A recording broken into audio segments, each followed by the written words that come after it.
안녕하세요. 피치커트 영상 조작단입니다. 오늘은 트래킹이라는 기능에 대해서 설명을 할 건데요. 미드나 아니면은 뉴스 타이틀, 요새는 CF 같은 데에도 가끔 쓰이기는 해요. 관련 플러그인이 애프터 이펙트 내부에 원래 있어요. 이렇게 보시는 것처럼 쫓아가죠. 그리고 저 흔들리는 모양에 맞춰서도 같이 글씨도 흔들려 주시고요. 이런 형태를 지금 만들 예정입니다. 먼저 만들어져 있는 화면을 먼저 보시면요. 지금 요거 같은 경우에는 파티클을 이용해 가지고 눈이 내리는 부분이 만들어져 있고요. 레인이라고 되어 있는데 레인 만들다가 실패해 가지고 눈 만들었다고 생각하시면 되고요. 이건 비네팅 테두리 쪽에, 요쪽 테두리 쪽에 좀 어두워지는 부분.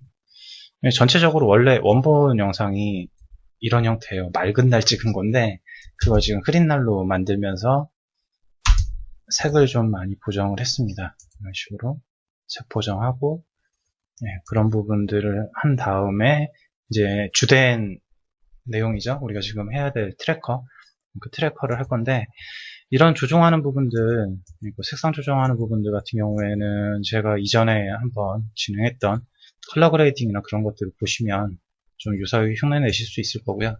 일단 새로 만들죠. 새로 만들어서 상태 컴퓨터. 영상은 잘라내기 귀찮으니까 기존에 있던 걸 가지고 오고요.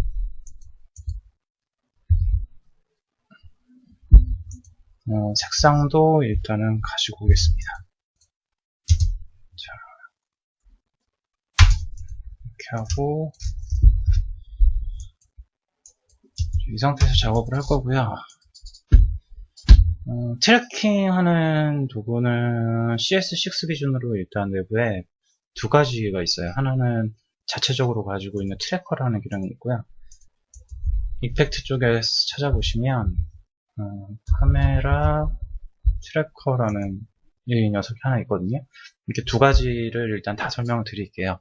대신에 이제 트래커는 평면적인 움직임을 간단하게 쫓아갈 때는 아직까지 유용하게 쓰일 수 있어요. 그리고 일단 트래커에 해당하는 창을 띄우시는데 기본적으로는 안 떠 있는 경우가 좀 있을 거예요. 그럴 때는 윈도우 안에 여기 보시면 트래커라는 항목이 있죠. 이걸 체크하시면 트래커라는 창이 새로 뜨고요.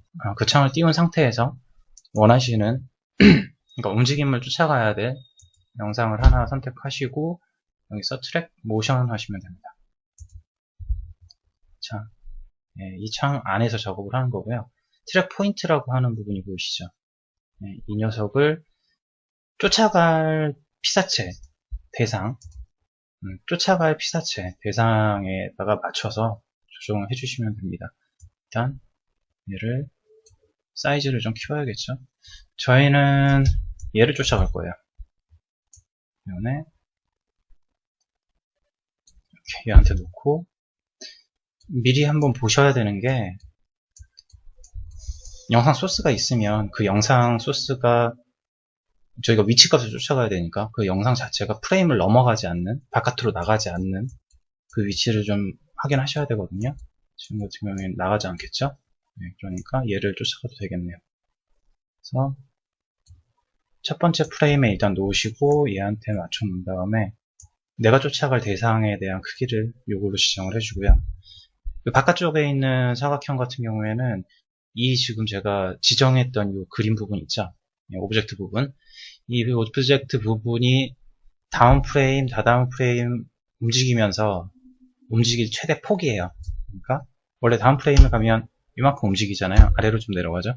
그러니까 아래로 요만큼 범위 안에까지는 얘가 계산을 해서 추적을 하는 거죠. 이렇게 설명을 해드리면 이걸 그냥 이렇게 키워가지고 넓게 잡으면 되지 않겠느냐라고 생각을 하실 수도 있는데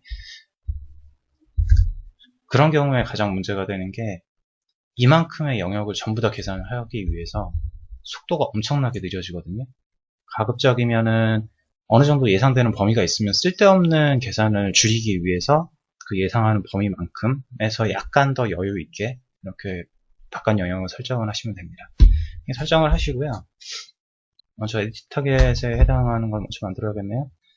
이 에디트 타겟은 최종적으로 이걸 쫓아갔을 때 쫓아갔던 그 트래킹했던 정보의 위치 값을 특정한 오브젝트에다가 줘야 돼요. 예를 들면 저희가 글씨에다가 움직일 거면 글씨를 만들어 놓고 거기에다가 얘 타겟을 넣어주면 되는데, 지금 같은 경우는 어디에다가도 넣을 수 있게끔 별도의 보이지 않는 레이어를 하나 만들겠습니다. 이 널 오브젝트는 화면상에 보이지 않는 오브젝트예요. 에디트 타겟을 들어가시면 레이어가 나오는데, 이 중에서 제가 새로 지금 생성한 널 오브젝트를 선택을 합니다. 오케이 누르시고, 그 다음에 이거를 여기 보시면 그 재생 표시되어 있는 이 녀석을 눌러주시면 돼요. 제가 여기에 있기 때문에 이쪽으로 진행 방향이잖아요. 만약에 제가 이 끝부분에서부터 트래킹을 시작한다, 네, 여기 정도에서부터 트래킹을 시작한다라고 하면 이 버튼을 누르시면 되고요. 이건 한 프레임씩, 양쪽 옆으로 한 프레임씩 움직이는 거고요.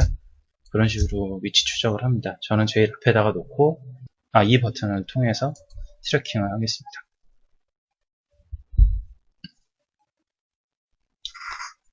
15프레임 정도까지만 하죠. 15. 네. 네. 이렇게 하게 되면 위치 보시면 제일 처음 시작했던 점이죠. 다음 해서 그 이미지가 움직였던 그 경로를 화면상에다가 표시를 해줍니다. 네. 이거에 해당하는 정보를 저희는 아까 널 오브젝트를 에디트 타겟 통해서 선택을 했잖아요. 그 에디트 타겟에다가 방금 이 추적된 이 값을 어플라이 시켜주고요.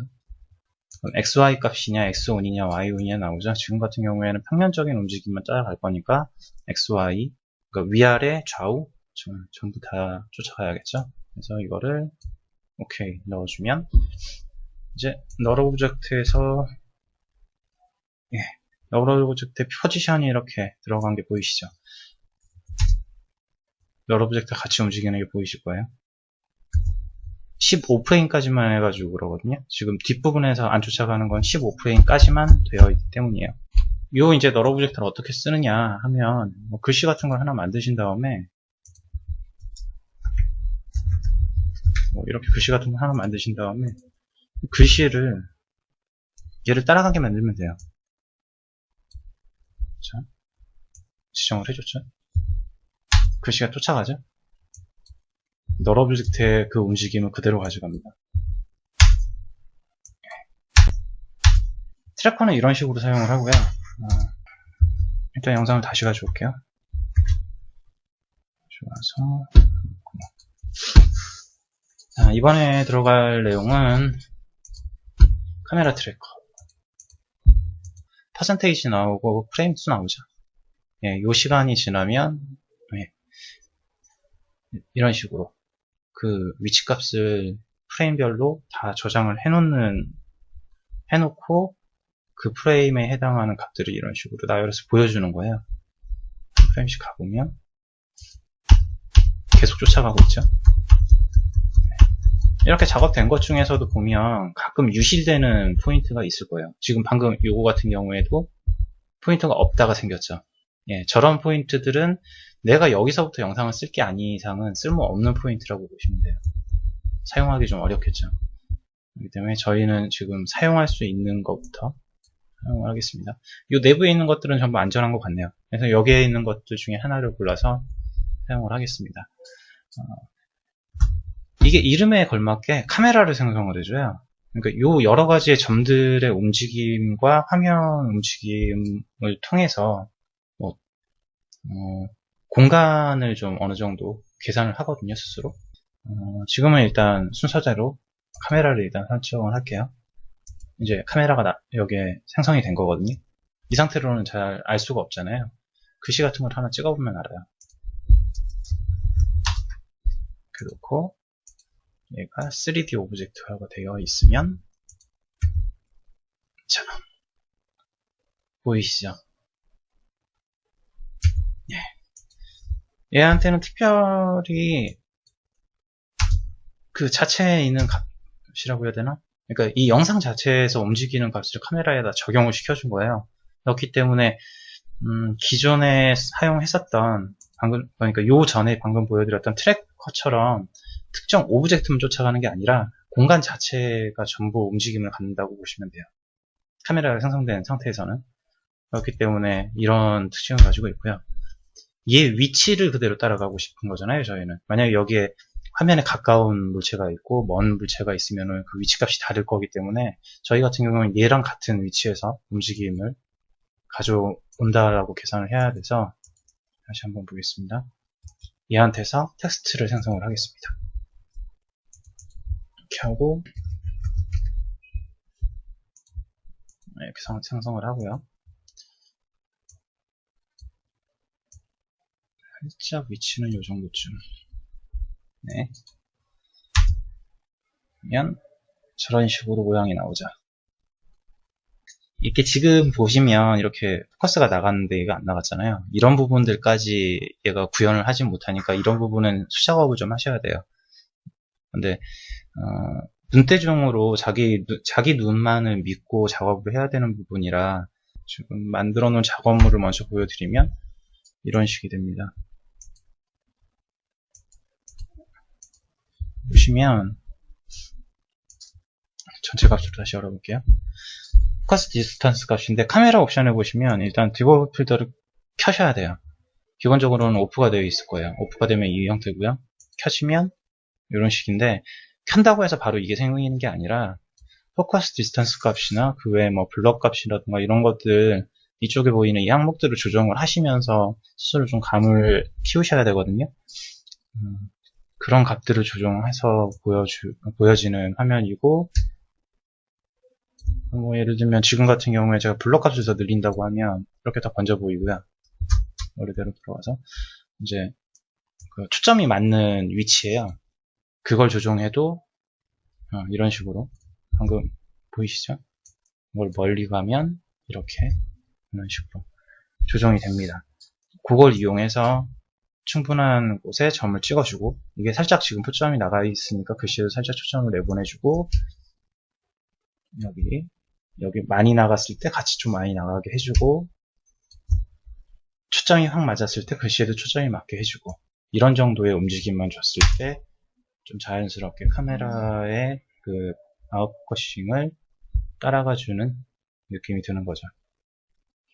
네, 이런 식으로 제 작업을 한 번씩 해주시면 됩니다. 여기까지입니다. 끝.